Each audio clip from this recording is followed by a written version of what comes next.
Hi everyone, my name is Irma and in this video I'll tell you about custom post types and how Visual Composer works with them.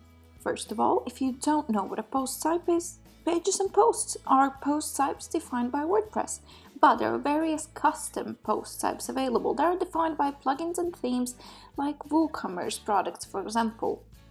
You can see post types where Visual Composer is activated on in your WordPress dashboard in the Visual Composer settings. As you can see, we have three post types available here.